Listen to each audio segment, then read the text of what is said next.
On Thursday, the American Rescue Plan was signed into law by the president.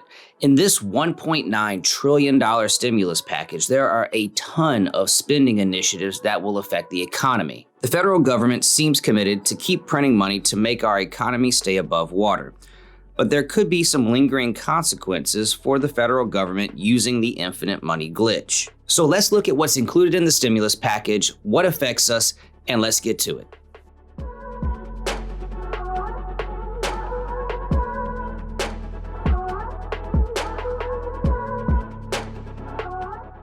What's up everyone, James from Thursday Media here, and in this video we are breaking down what's in the American Rescue Plan. The ARP has been constantly referred to as the $1.9 trillion stimulus package and was just signed into law this past week. The U.S. House of Representatives made the original bill, and much of what they created stayed in the bill minus a couple of changes made in the Senate when they recreated the bill using the reconciliation process. But one thing that doesn't require reconciliation to pass is hitting the like button so that YouTube knows that we are still in the game. The first major change was the removal of the $15 minimum wage clause proposed by the House. This section was removed on parliamentary grounds, which means that it wasn't a matter of Republican versus Democrat, but instead it was determined that the minimum wage hike did not meet the rules to be considered part of a reconciliation bill. Remember that reconciliation bills must address government spending, revenues, or the federal debt limit. Since the minimum wage doesn't impact government spending and revenues and instead is a broader economic policy that also impacts private industry, it was removed on parliamentary grounds for not meeting the reconciliation rules. The second major change came in the form of the phase-out levels, which the Senate changed to $80,000 for single filers and $160,000 for joint filers. The House originally had much higher thresholds, but the Senate changed these and created much stricter guidelines. When the Senate bill went back to the House for reapproval, the House decided to keep the phase-out provisions created by the Senate to prevent prolonging the bill getting passed and signed. You can check out my video linked in the description to see who's getting payments according to the Senate's version of the bill. Which brings us to Thursday when the president signed the bill into law and it was announced what we could expect from there. According to the White House, stimulus checks began going out this weekend. So take a look at your bank account as you may have already received the third stimulus payment. So from here, anyone that is eligible to receive stimulus checks should start seeing those payments come out over the next couple of weeks. As with past checks, anyone that files with the IRS using direct deposit will again see their payments first before physical checks are mailed out. The IRS will be using your 2019 returns to make this determination unless you've already had your 2020 returns processed. Aside from stimulus checks, the bill also has money that's targeted at spending in other sectors. The two largest items was $410 billion for stimulus checks, which is by far the biggest, and $360 billion for government assistance. This spending is meant to help financially strapped local and state governments due to COVID-19. It has often been criticized as bailouts for government mismanagement and was one of the key holdups in prior stimulus bills, but made it through on this one. The bill also extends unemployment benefits for over 10 million workers. They'll be receiving the boosted $300 on top of what they're receiving from their regular unemployment. Don't forget that unemployment is largely the responsibility of the employer if they lay off somebody at no fault of their own. But this amount varies greatly state by state, and the federal government is raising the benefit under the assumption that the jobs market still needs time to recover so that people can get back to work.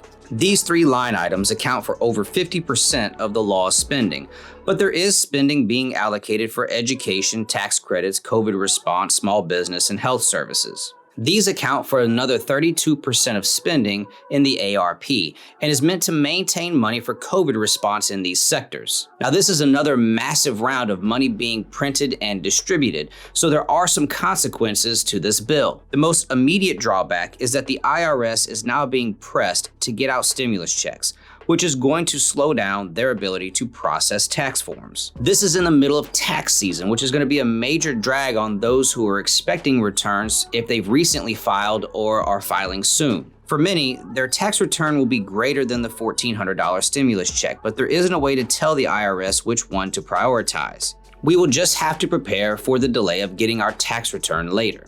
And let's not forget that this additional spending could push some action in the stock market. Additional money that flows into the market could continue to push the market to all-time highs. But much of the stimulus package is meant to be supported by bonds, and the Federal Reserve has committed to purchasing as many bonds as it can unrestricted. But with the market no longer in the same state as it was a year ago, and the economy and jobs market showing signs of rebounding, the Federal Reserve may be less inclined to continue purchasing bonds and allow investors to pick these up at a higher yield.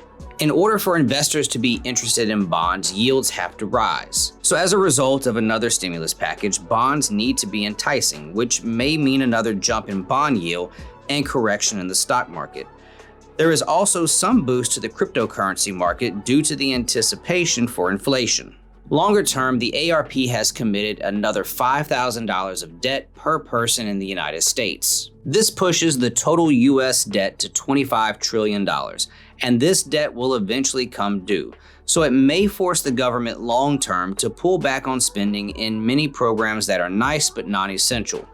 We may also see small spikes of inflation in the short term, until at least the country's GDP can catch up and balance it out. That being said, this may be the last stimulus package in relation to the pandemic. With the jobs market on the uptrend, the stock market at all-time highs, interest rates at record lows, and the greater economy slowly reopening, I find it hard to believe that the federal government is going to rush into another stimulus package anytime soon, if at all. So expect your stimulus payments sometime in the near future, and if you're unemployed, the boosted unemployment benefits will be available until September 6th, but will also cut off with no grace period at that time. But as always, I am not a financial advisor. I'm just a regular guy with a regular job who likes talking about stimulus as I read it. So if you need more information on the American Rescue Plan, then make sure that you do your own research and that you find the information that is beneficial to you. Since cryptocurrency is currently on the uptrend, if you're interested, you can buy cryptocurrency such as Bitcoin, Ethereum, and Litecoin and earn interest off of those purchases. I'll leave you some links down in the description below that'll help you get started. If you have some insight into what you believe this new stimulus package is going to accomplish, leave me a comment. Also, make sure to leave me suggestions on what you would like to see made into a video. I'd love to make those for you. Make sure that you subscribe to this channel if you like this video and you want more like it. I post every Thursday and Sunday unless I throw in a bonus. Keep an eye on your bank accounts, and as always, thanks so much for being here, and I'll see you in the next one.